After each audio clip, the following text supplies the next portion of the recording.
Well, hello, creatives, community, and kind folks out there. Welcome to RPG with DBJ. I am your host, DBJ. Welcome to the show. We take a subject each week and we kind of deep dive into it each day, Monday through Friday. This week we are talking about, of all things, diseases, viruses, and parasites, and how to incorporate them, or maybe even if you want to incorporate them, into your tabletop role-playing games. Basically talking about all the pitfalls, the great things about them, and even some of the meta aspects of them as well. And let me just begin the preamble by saying that we are not here to make light of individuals going through real life horrific events due to their diseases, viruses, parasites, and those kind of afflictions. But what we are a collection of brilliant creatives, community, and kind folks out here who just want to have tabletop RPG experiences. And there's nothing like feeling greater empathy for someone else by incorporating them into a fictional world for us to inhabit those same individuals. Okay, so now that we've gotten that out the way, today is Discord Tuesday, and Discord Tuesday has defaulted into more of a mechanics talk, but it's really just a grab bag of the subjects that we talked about before. Now, if you are someone who's just who's new to what we do here, you're more than likely to take part in the chat. This show is TriCast over 3 platforms as we speak: Twitch, YouTube, and Fantasy Grounds Discord. Yes, the audio is punched out there. Just go over to Fantasy Grounds College, join Fantasy Grounds, and then on the left, slide past the administrators in the classrooms. That's where you can learn to deep dive into the virtual tabletop Fantasy Grounds. But the cool kids, cool kids always hang around in the boiler room, so that's where we're at today.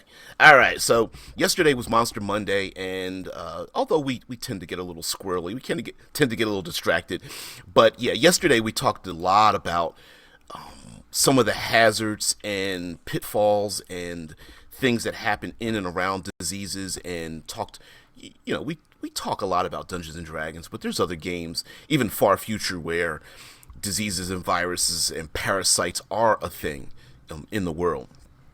So today, talking about mechanically, let's get back into something I brought up yesterday about what I tend to call the easy button. It's the capability of a player character who has the ability to just cure a disease, cure poison, detect diseases, and all around stay away from those kind of hazards.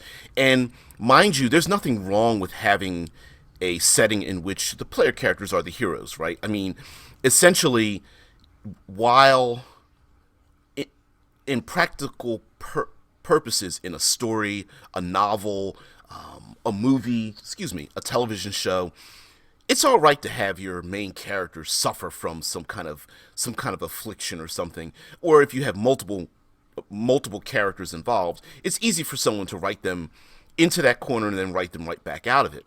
But in a role-playing game, oftentimes diseases and viruses and parasites and things are similarly implemented, and their use in the game tends to be the same as a riddle or a trap, in the sense that sometimes they're just one and dones, right? Much like a pit trap, or the player characters either see it and move around it, and the drama of it is instantly gone. They don't see it, fall into it, and then it's more of a Simpsons ha-ha moment, and then it doesn't really lead to anything. It's just a resource drain, I suppose. And it's a gotcha. Or it's a locked door, much like a riddle, in which it's impossible for the PCs to go forward through, the proverbial locked door unless they solve the riddle. And as game masters, dungeon masters, we really don't want to do that. We want the game to progress forward. We don't want it to hard stop. And if a player character is bedridden because of a disease, in many ways that's a hard stop. Now, we're here to come up with ways to change that and to use that to our advantage if you're even going to bother putting that in the game. An example would be if a player that's unable to show up at the game is and but really wants to keep their character around, but you really don't have a reason why they wouldn't be there next to their allies. Maybe they're sick. And listen, we have a host of diseases today that are non-lethal, but they will put you on your ass. And so you know, anything from the flu and pneumonia and on and on and on. Okay, and so as an excuse for why someone isn't there, you know, heck, in real life they might be sick as well. So this is a good reason, like, well, my character just came down with the flu, I won't be there for these next couple of weeks, but when I come back home, I'd like to be back in the game. And you go, okay, that's a good reason why your warlock isn't there, you're sick. Now another reason we came up with is yesterday was just about healing and curing a disease. And the fact is that it's a possibility that the cure itself isn't as effective as we would like to think, meaning that much like modern day disease, you might be able to cure the symptoms but not the disease itself. As a matter of fact, someone in the YouTube chat even said yesterday, like, maybe there's a cantrip that is like, alleviate symptoms, basically. Or I don't have the exact quote in front of me, but I did read the comment, and it was like, well, maybe there's a cantrip that doesn't actually cure a disease at all. It just alleviates you of the conditions of that particular disease, and so you're still carrying it around. Also, it's a possibility that a healer, someone that comes up to you and their hands glow and they heal you, they themselves might continue to be a carrier as well as the person who has been effectively healed, but without taking a remedy for it, that it still remains inside of them. How many times have we thought that we kicked some kind of affliction out of our own selves, and sorry guys, that's my cat, and she's deaf, so she's got her mousy. Around the corner, kitty. Sorry. Anyway, the that is also a story idea in which, sure, I healed you from your flu. Let's walk on. Thanks, Omen. But yeah, sure, I healed you from your flu. Let's keep on adventuring. And you're like, well, you haven't taken chicken noodle soup or antibiotics or anything? Nah, I'll just kick it out the system. And later on, they may suffer from the same thing. Also, I don't believe most of the cures for diseases in many role-playing games also makes you immune to that disease. So further, if you're going through the dangerous swamp and there's swarms of mosquitoes carrying around parasites and diseases and viruses and bacteria and such, just being cured doesn't mean you won't be re-exposed to the exact same thing. Or maybe that swamp could be very primordial and it's a petri dish of thank you, dead man, from the YouTube. Thank you so much for that. From the YouTube, that was from the YouTube comment. Healing cantrip, make asymptomatic. I like that. Subject no longer shows any signs of having the disease. They're no less contagious than they ever were. Exactly. So coming in contact with NPCs, villagers, unknown individuals, blah blah blah. Maybe sure, I'm not bedridden. I'm perfectly fine, but you could be spreading it on and on, and you could also actually be re-exposed. As a matter of fact, I could imagine those who have the capability to heal in the first place might never suffer from the effects of something, but they might themselves be a carrier for any number of conditions, as well as we know in our present day that some people are regionally resistant to some forms of things and highly contagious to other forms.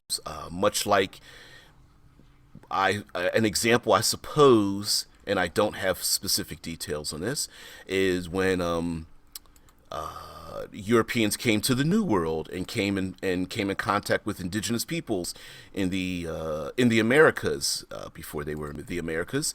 They brought with them plenty of diseases, and the people that were not exposed to them for a very long time, something happened. And I suppose you could even in your own worlds have diseases that are specifically elven or specifically run rampant through halfling communities or dwarven communities or we there are examples of that, much like I believe it's ghouls, and I know the gods have a lot to do with this as well, but ghouls coming from elven, or is it banshees coming from elven, the elven dead or something of that nature. So you could have a disease that is either racially specific or has different effects based on which race and or culture is exposed to said disease or something.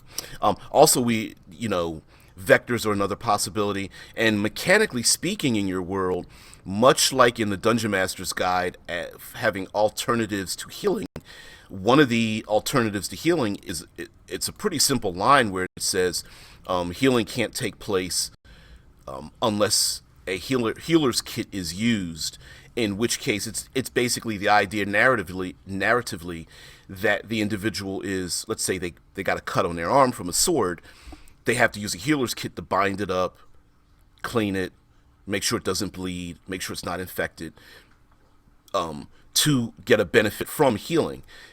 A simple rule like that could easily apply to parasites and diseases and things. Like, listen, I've got a healer's kit, there's some remedies in here, I can use my magic to temporarily cure you, but you really need to get bed rest and chicken noodle soup and a hot cloth on the forehead, or I don't know, menthol under the nose, or there's all kinds of things, injections, pills, I don't know, steam baths, or sweat lodges, or bloodletting, or whatever the case may be in your particular world. You can even go more arcane with it, where there are more psychological or fiendish roots to your diseases. Now, again, there was a storyline in the old X-Men comics. As a matter of fact, I'm going to bring up the storyline because it was the very first time I got into comic books. It was issue 169, or was it 168? I think it's 169 of the X-Men. And on the cover, Storm is slowly transforming into what was known in the comic book as the Brood. And this happened during the time of the movie Alien. And I bring this up because they, of course, stole the idea from the Alien, the Alien movie, which we're going to get to that in just a moment, as a parasite. But there was a psychological, almost a dream sequence each of the characters went through, fever dreams, basically.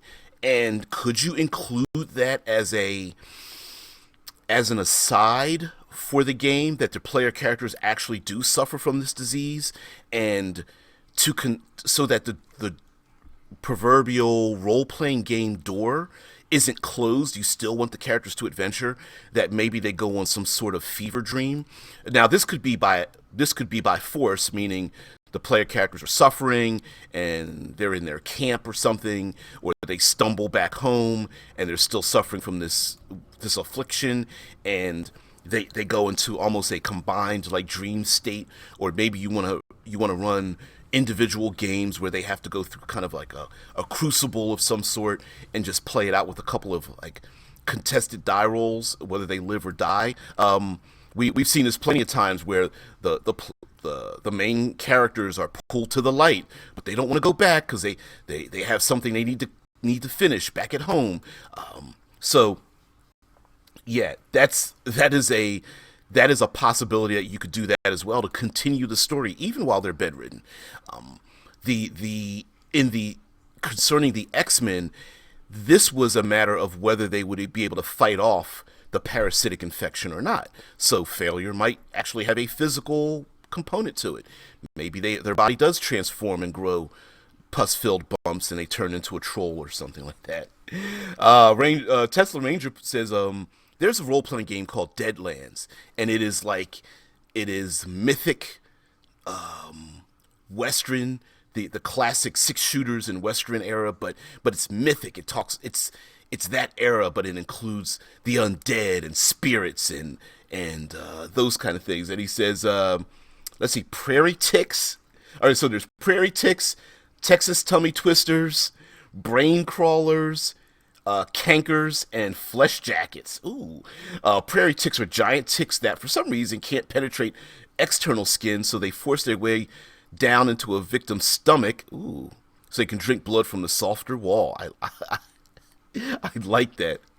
Oh man, especially if someone has fallen asleep, and yeah. Although we have other orifices that have soft linings as well, so we're not going to go there.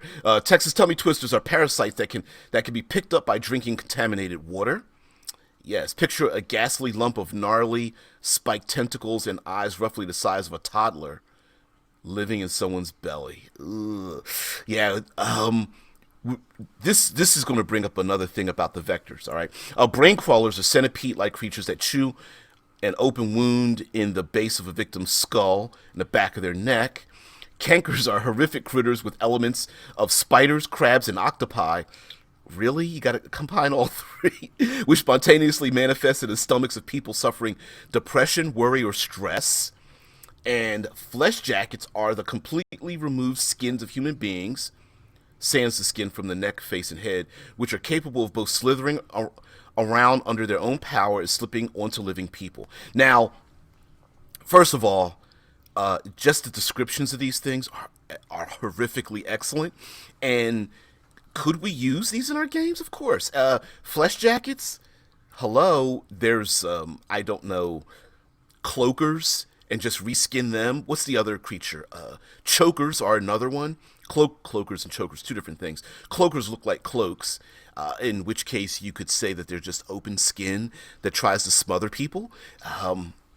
Yeah, Omens says like, yeah, Deadlands is an awesome Weird West game. Yeah, oh hell yeah, it's the original, isn't it? The setting at least, in the game and such. But yeah, the idea of having various vectors for disease is a really cool way to ramp up the dangers, especially if those dangers are over a long period of time. For example, as Tesla says, puts in, cankers are, which spontaneously, excuse me, wow, tongue twister, which spontaneously manifests in the stomachs of people suffering depression, worry, or stress. And so a disease or parasite, especially parasites, might exist in the world because of a psychic nature. And we kind of brought up the mind flayer tadpoles, right? Like, this may be a thing that exists on a psychic level, and much like the much maligned, say, Bird Box movie that played on Netflix here in the States, or The Quiet Place, maybe, or even I'm even going to bring this up, the After Earth movie with Will Smith and his son. You could have enemies out there, creatures or some kind of danger, and it's not about keeping your wounds clean, and it's not about not being bitten by mosquitoes. Maybe it's about the sounds you make, the thoughts you have, the things you wear, the things you see that might bring this parasitic infection towards you. And that in and of itself, while very strange, also lends itself to it lends itself to something more like a fable or a wives' tale, something very fey creature like, right? You know, it's the you're going to get punished if you don't leave out a glass of milk or something each morning or whatever, right? It's the throwing salt over the shoulder. And why not make something really, really dangerous that if a person doesn't perform a certain thing, there could literally be a parasite that swims through the air and attacks you. But if you close your eyes, like remember the little kid thing? If I close my eyes, I'll turn invisible. Maybe that's a remedy to keep this thing away from you, right? Close your eyes. That may be a way to avoid it. Also, when it comes to like what is it, giant ticks and tummy twisters, and there are vectors in which you could be bitten by a creature, you could be stung by an insect. Again, drinking or eating contaminated food and water, it could be simply the air, spores in the air. Being attacked by a creature and grappled, and this thing injects something into you or into your mouth or what have you, and slowly and surely it starts to do something. Now, I will say that I do have to plug this a little bit. As the writer for the cinematic environs, the wetlands right now is in the editing stage, and editing slash layout, find out where we could place the artwork and how many words and things of that nature. And a lot of what I'm talking about will be in the book. Also, remedies for getting rid of a parasite. Let's say it's far different to get rid of bot flies that implant eggs in your flesh and then grow into insects than it would be to get rid of a tapeworm. And you could have arcana checks or regional knowledge of various player characters, even in a far future realm in which, look, I can get rid of parasites. My ability to heal can get rid of parasites on the surface of your skin, but in your internal organs, I'm not skilled with that.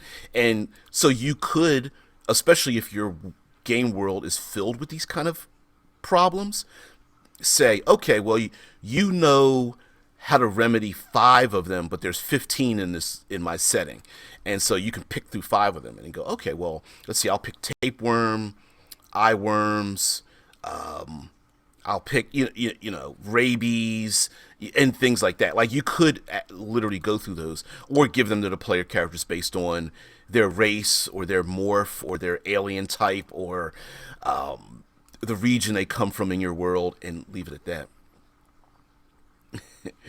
Dead Man says an Eclipse Face has the Hollow, a nanoplasma creature that forms its own skin suit that is a physical copy of a person or creature. Which again, Invasion of the Body Snatchers, Alien. Who's to say that a particular a parasite or disease does not need to kill someone? It could have some horrific side effect that may feel like it's worse than death. A disease or a virus or bacteria that causes someone's skin to slough off and become an animated version of itself. There could be, much like the Invasion of the Body Snatchers, there could be something where a copy of you is being formed inside of an egg somewhere else.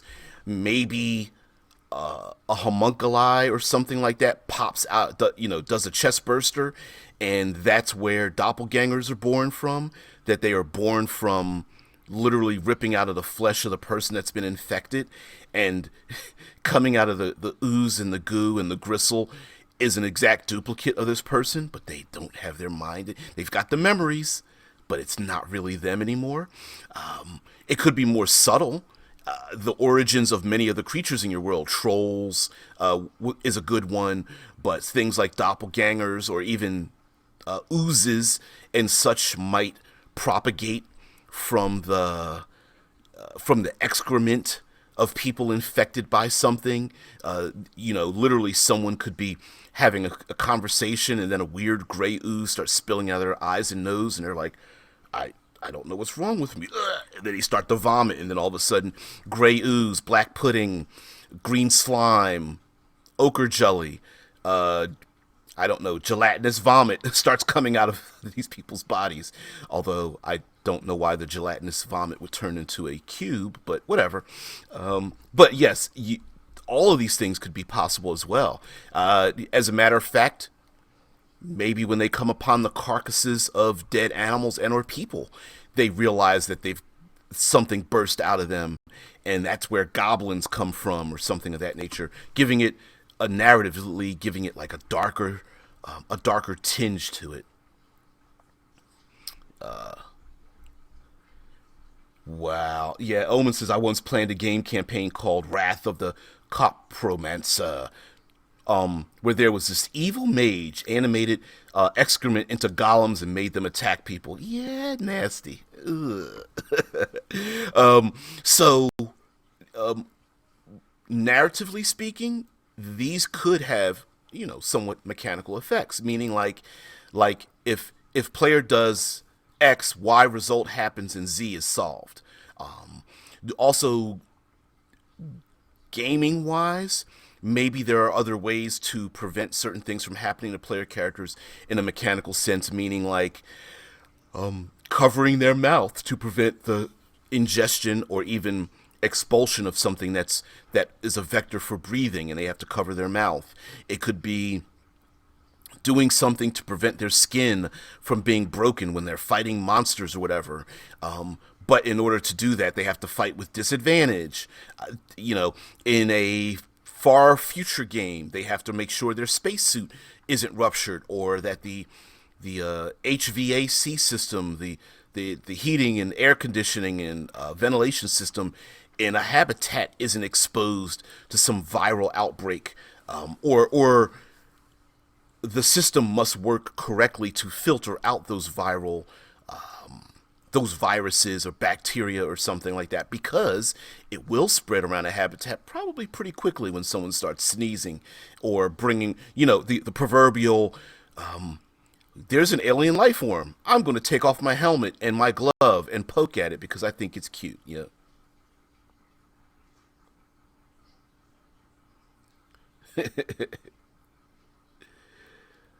Wow. Yeah. Yeah, holy shit, right? They also Omen goes on to say yeah, Dead Man's like, wouldn't that be crapomancer? But he says they removed the holy property of holy weapons. Copro is a scientific prefix for poop, hence coprophilia, a fetish involving poop. Methinks that someone has a fetish already. But in all seriousness though, the idea that a monster or a creature is yeah, Omen. The idea that a monster or a creature is somehow birthed from like birthed from a pile of poop, or heck, we tend to excrete lots of things.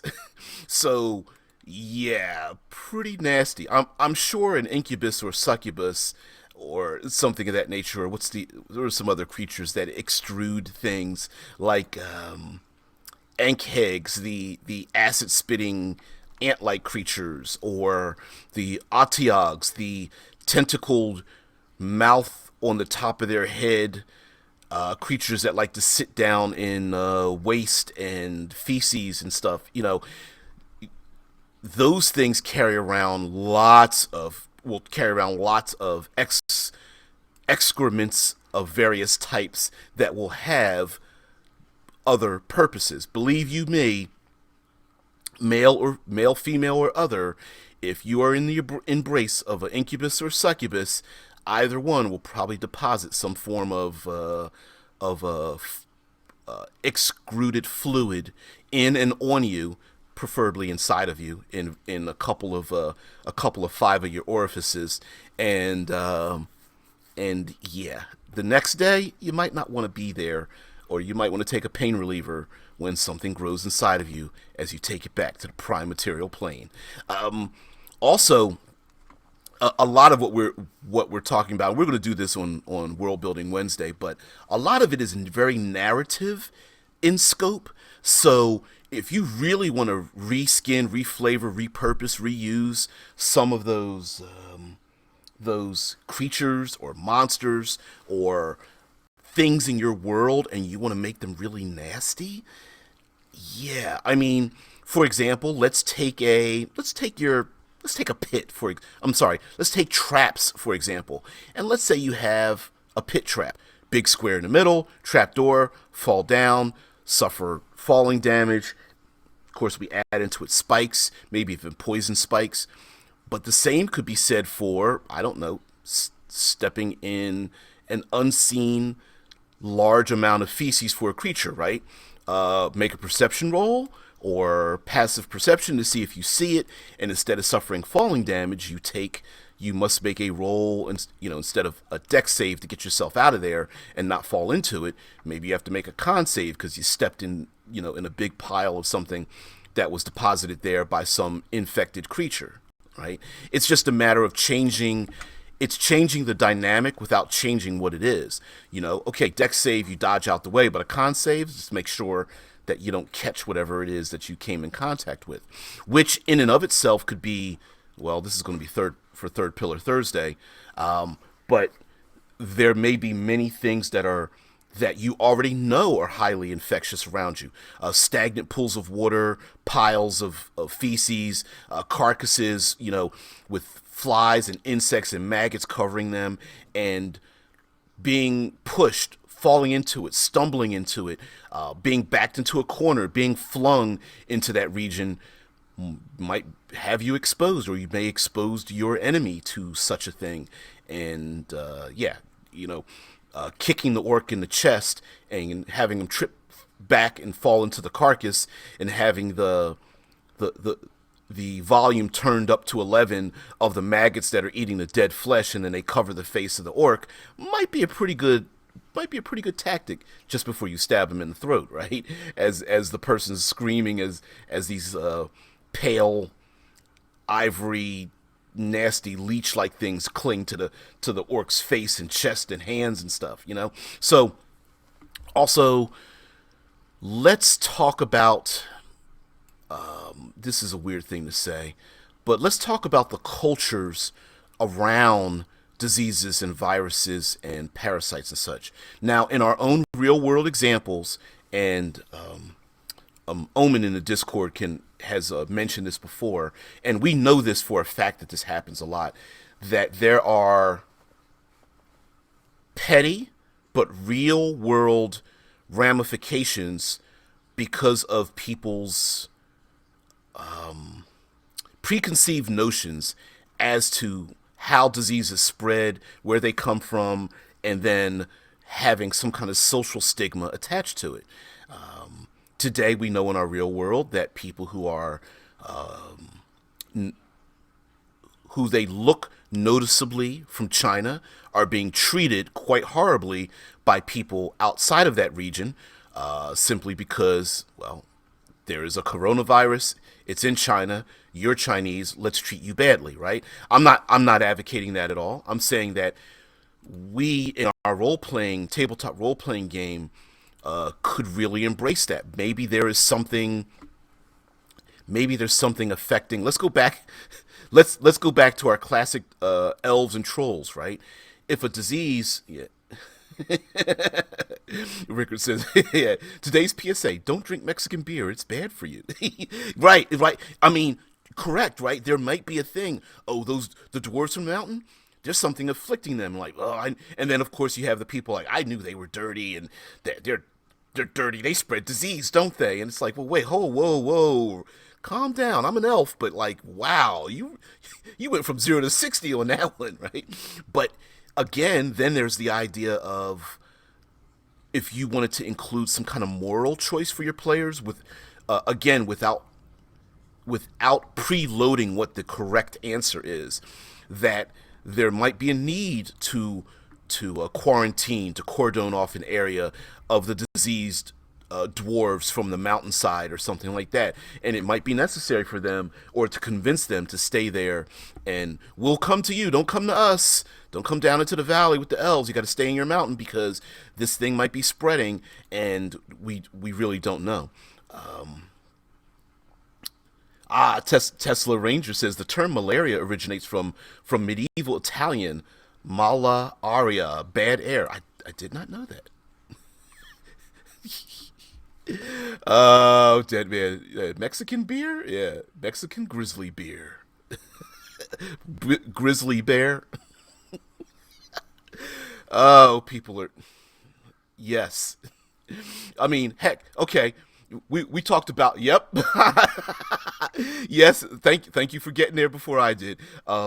Rickard in the Discord says, No, this one, the talking about the Corona beer, because the Corona beer, people are stupid. Oh, okay.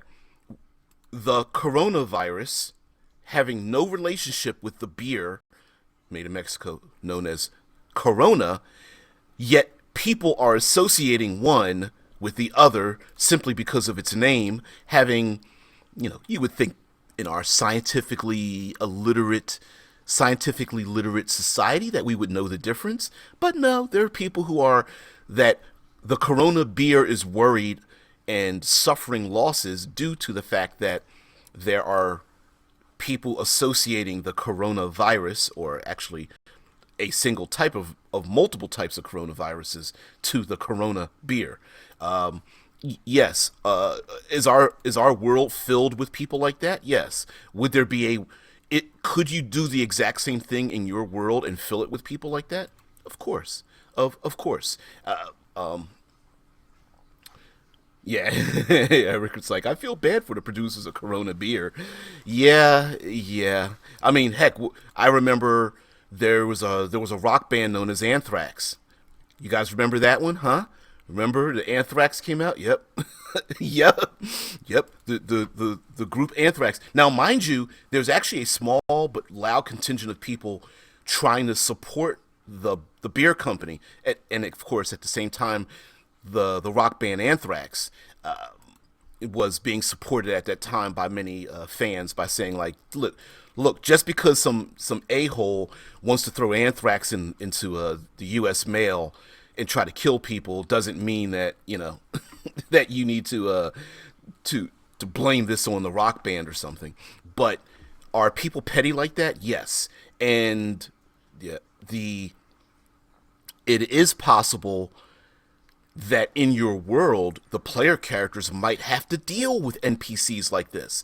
And imagine very open-minded, very reasonable PCs come along, couple of clerics and paladins in the group, and they come up to their far distant paladin order, and they're like, hey, we heard that there's an outbreak of something. We're going to help you out. And they find out that these people are like raging, narcissistic, very stereotypical, just blatant, like the very worst aspects of everything the player characters are like against, but they're part of the same group, the same organization, and like, yeah, we'll help you out. So when do we start murdering those dirty dwarves? And you're like, what? Whoa! We're not doing that. And I'm like, I thought you were here to help us set fire to that mountain, lock them all in and kill them. Like, no, they're people. And they're like, they might be thinking like, no, they aren't. They're diseased minerals. They're carriers of plague. Why wouldn't we kill them? And that kind of thing. Yep. So the having NPCs like that, and of course, listen, if you want your PCs to start punching people in the throat because of their idiocy, absolutely. Well, Michael Bay. Well, I'm glad you could join me there, Michael Bay. I hope you are the movie producer, and if you are not, I'm going to pretend that you are. Um, no. But in all seriousness, thank you very much. Good morning to you too, as well. Although it's not morning for everyone, there are the people from around the world that take part in this show. I don't understand why. Now, the origins of some of your diseases, your viruses, and things of that nature, they might have this might be the excuse, the reason in your world why things might be different from one place to another. So an example would be that for you want to change some of the mechanics. So for example, to go into the deep swamp, I'll use a swamp just as an example. To go into the deep swamp, the player characters go there, and maybe one of the characters is like, well, I can create food and drink, or the ranger, the cleric I can create food and drink. The druid's like, I got good berry. The ranger's like, well, I can instantly just search around for food and feed my group. And you as the game master, maybe you've already had this discussion. Please tell me you already had this discussion. And you say, well, in this region of the world, these abilities are not as effective as you think they are. When you summon your good berry, it's already diseased. It's a diseased fruit. When you summon your food and water, your water is stagnant and it's got scum on it. And the food you summon, visibly starts turning green and rotting or what have you. Hey, Ranger, your ability to just automatically find food or shelter or something, yeah, well, maybe shelter, but like to find serviceable food in this region, most of it is diseased and carries parasites or something like that. Mike, Mike says, I've produced movies, but I'm the guy who built the Eclipse Phase utilities page. Oh, really? Oh, well, good to see you. By the way, I don't know if you know this.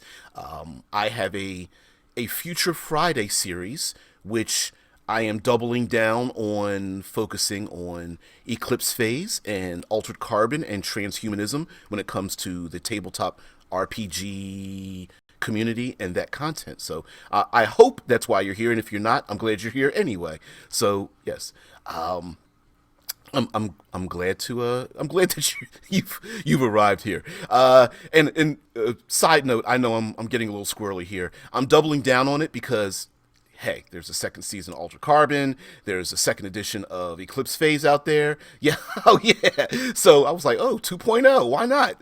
Perfect. Yep. Yeah. So I'm glad you could be part of this, and I hope in some ways maybe I might be able to interview you or make some connection to inroads to guys over at Eclipse Phase and to maybe even come on the show or something. That'd be awesome. I'm game for anything. All right, I segued quite a bit, got a little squirrely there. All right, so diseases and parasites and those kind of things in the game, not only could they affect player character capabilities, and like I said, session zero of this, and I don't mean session zero like the beginning of the game. I'm saying you could literally go, okay, guys, you're going to visit the dark swamp of the nether realms or something like that. Stop the game and go, next game, I'm letting you know that these things are going to be changed on your character. Yep. So yeah, absolutely. Yeah, okay. Thank you, Dead Man. By the way, I am. This show is TriCast over Twitch, YouTube, and the Discord channel over at Fantasy Grounds College. They're Mr. Bay. So yes. Now the origins of some of these things might be traveling around. They could much like in our real world, and usually diseases, parasites, and things will spread from one place to another or one vector to another. And while the player characters might be comfortably immune to such events, the spreading of this kind of affliction might be the win condition. So, for example, yeah, the win condition might not be I kill it or it kills me. The win condition might be solving the problem. Sure, the player characters can sit in the tavern and put their feet up and go, well, my character can just heal disease. What do I care? While the rest of the world starts to fall apart and die around them. Yeah, the paladins like, oh, it's no problem with me. But if their mount gets sick or their paladin order, the higher ups in the paladin order start to flounder and die for whatever reason. I don't know why they wouldn't be immune or what have you. But something might, with a world with so many curatives, it's also possible that diseases become far more hardy to overcome such easy remedies in the first place. Like Rickard says, here's a nasty one: disease that transfers via magic. So when someone uses lesser restoration on someone sick, they themselves become infected. Yes, using lesser restoration might remove the symptom, but they're still infected. It might remove the symptom from the patient, but afflict the healer, and they could become the carrier of it. They could become inflicted with it. One or the other could happen. You know.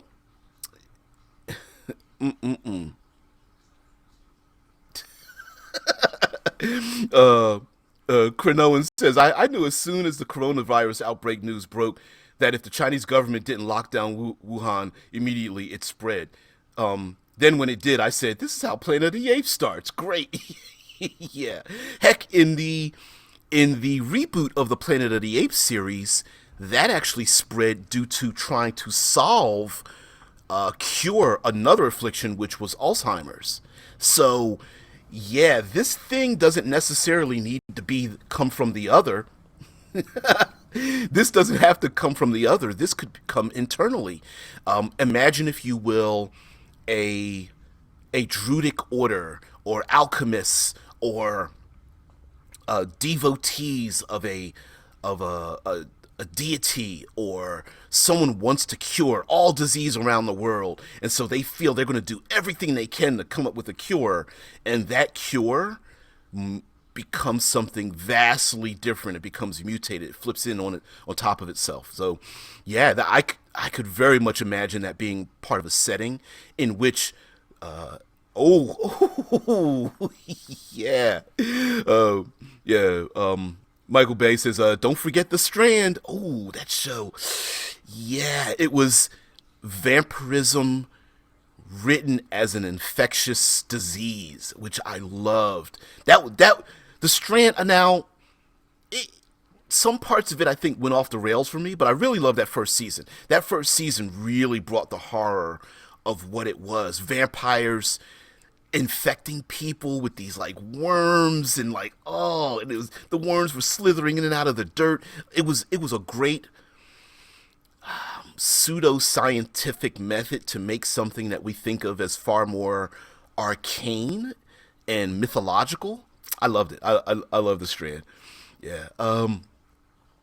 And yes, thank you very much, Dead Man, for popping into the YouTube chat. That, yes, people can go ahead and go over and join the Discord. Yeah, Ricker says, hell, they might enhance the symptoms as the magical energy strengthen the infection. Ooh, could you imagine strengthening the infection by spell casting? So like, maybe there's a correlation between the level of spell ability and the strength that a disease or an infliction becomes. So normally, let's say the DC to, let's take 5th edition. So the DC to resist the disease is 10 plus X, where X is equal to the level of spell that you cast in the first place if you've been afflicted by it. So, yeah, or any number, you could do any kind of mathematical variation thereof. A disease that slowly starts to erode your spell slot starting at your highest level down. Yeah, Cronoan's like, oh man, that would be sick. Yeah, maybe the player character's like, listen, every day you're here, you guys are surrounded by, you're in the dark swamp, right? And every day you're here, there's no way you can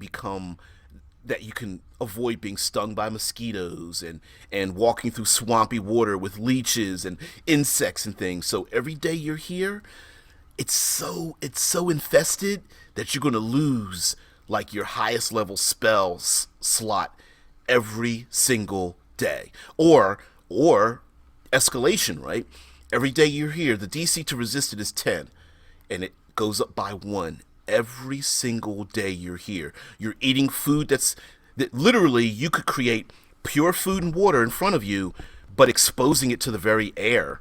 And remember, lots of parasites and viruses and bacteria, we don't see it.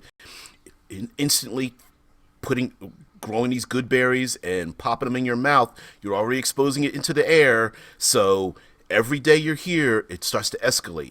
It's a DC 10, next day 11, 12, 13, 14, and that's you guys know me. I love tension timers. I love putting the tension on the player characters to push past that analysis paralysis that some players have, where they want to sit back and they want to turtle up quite a bit and go, well, we're going to spend 3 weeks to do this thing, and I want to craft another magic item, and that's going to take another month, and you're just sitting there face palming like, oh my god, are you serious?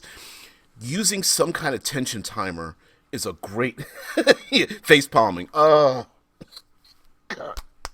you know, you know what I mean. So instead of doing that, add things into the game in your game world that will push them. If they don't move, something in the world should be moving them, should be moving the player characters.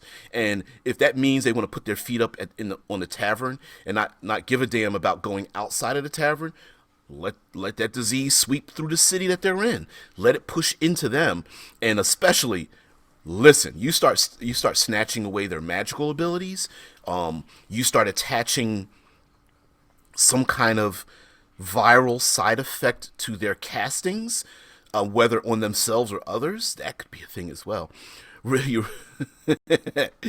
Oh, Carlos, what's going on? Carlos is looking at epidemiology. Diseases can and would evolve to become resistant to the common forms of curing, such as magic. I absolutely agree with you on that one. There's this there's an assumption in most role playing games that there's a one and done, right? I'm just make an example. Like, I have cured disease, therefore it's a disease, I can cure it. Where it's done, right? What I don't understand, why would the rules change? As opposed to saying, yes, you can cure the diseases, that the mundane ones, but as the vectors start to change, and like you're saying, Carlos, as they start to mutate, they could become pretty powerful. As a matter of fact, like Rickard is saying, someone with magic, those diseases could inhabit the bodies of those with magic, and then obtain a form of resistance from the very individual it is trying to infest, even if they themselves are asymptomatic. Rickard says, not World Building Wednesday, but what if there was an infection that started spreading through the world through normal means, but in the presence of arcane energies, it becomes more viral, and spellcasters, arcane and divine, are far more susceptible to it and are hit a lot harder. Yeah, spell plague, anyone? Yeah. Now imagine how that would affect a setting such as Forgotten Realms or other high magic worlds. Note, magical items still have arcane and divine energies to them, and maybe, just maybe, it's not that the magic items lose their power. Maybe it's our ability to use their magic. Yep. Oh, Corona's like, oh man, that's a great idea. Cronoan says that. Yeah, you know what? Why not? Why not have this could be the... Okay, I know I'm going to bring it up again. George R.R. Martin, right? Kind of did a similar thing. This could be the start of, or the end. This could be the winter season, and I don't mean physical winter as in snow, but I'm saying this could be the winter of your setting. This could be the downfall of your setting, especially if let's say you have a setting and you're like, you know what, guys, I think we've explored everything in it. It's kind of boring, and I don't want to destroy this world, but I want us to do something different. I want to play something grittier. This is a perfect example of taking your high magic world and starting to turn it into something, deadly, gritty, low magic, and use the same maps, same NPCs, same political regimes. Well, there might be quite a bit of changing in it, but you see what I'm saying? Like, let's say you've done the level 15 to 20, and everyone's sitting around like, I don't know, this is kind of, I don't like it. I mean, I'm a fan of high magic, but I mean, it's too high. I think we should do something far more gritty and go, okay, well, maybe this thing happens. Maybe magic maybe a disease.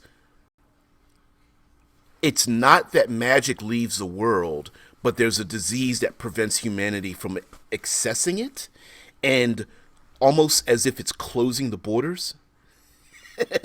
And Cronoan says, yeah, the transition period would be a bitch. I am a fan of transitions.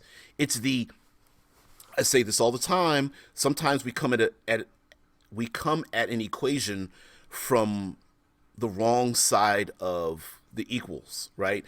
Meaning, like, 1 + 1 always equals 2, but 2 can equal so many other combinations. And so the difference between, we often talk, well, how about high level magic? Well, how about low gritty magic? But the transition in between, what does that look like? Would a dragon start to weaken and become emaciated and pale because there's no magic for it to feed on? Would the giants start to die out and beg, the local villagers, humanity, that listen, we don't want to kill you. We need help to survive, and there's no way for them to survive. Could you imagine the grand wizard, the 20th level wizard that would yeah, giants would shrink. Yeah. The grand wizard, 20th level wizard that could shatter the world, basically literally casting a wish every day to change reality, living in the tower. And this wizard's like, I only have the equivalent of like first and second level spells. I hope people don't. How do I convince them that I am the powerful wizard I used to be? But the world around me is starting to get destroyed. Clerics that normally are blessed with divine power, glowing with radiant energy, are no longer. They literally are walking around, and the dead are dying around them. It could be very much like a dark. Yep. Cronoan says, "Oh shit! What if that's what happened to us in real life? That the Black Plague took away humanity's ability to use real magic, including. Wait a minute, follow me on this. Including our memories of such a thing. So the disease literally wiped out dragons and Pegasi and Medusas. They literally wiped them out, and all we have are statues, paintings." Things written in books, but we don't remember them. Yeah, yeah. Yep. Dead Man says Earth Dawn and Shadowrun had transitions, high to low at the end of Earth Dawn's third world, low to high at the dawn of Shadowrun's fifth world. Yep. Yeah, absolutely. That transition into low power to high power might be a thing. That could be. You could almost restart a world, a setting that way, in which the player characters, you could restart it in the player characters. You tell them, start off, hey guys, listen, in this world, magic doesn't exist. It's gritty. You can pick different character types, but this isn't magic at all. And you're like, well, what if I play a cleric or a druid or something? Like, oh no, you can play them, but you're limited to using, I don't know, you can use a cantrip equal to your wisdom modifier once a day, or like really make it that way, and then really dig into, like, you want to do healing, it's going to take you 3 hours. Lay on hands paladin, sure, you're probably going to get infected by someone. You could have a lot of restrictions and then slowly remove the restrictions as magic starts to return to the world. Yeah, Rickard says that you can use that that level 9 spell to kill the creature, but you might get infected. Yep. I would use my level 9. I don't know what's a level 9 one. Meteor Swarm or something, or Prismatic something or whatever. And you're like, okay, sure, but you're probably going to be infected by the arcane energies or whatever. Yeah. Rickard goes on to say, mages and clerics sealing themselves away in sanctuaries where they can try and wait out the disease, maybe biding their time to emerge after the plague has wiped out all the other mages to rule the world. Which, let's be honest, that's a good reason for going adventuring. Maybe, just maybe, there's something out there that the PCs need. This is the reason for, going into crypts and going into ancient cities being empty and dead bodies everywhere and necromancy or something. And maybe it's not necromantic at all. Maybe it's infectious. And necromancers are the proverbial spreaders of disease, So anyway, guys, I do have to go.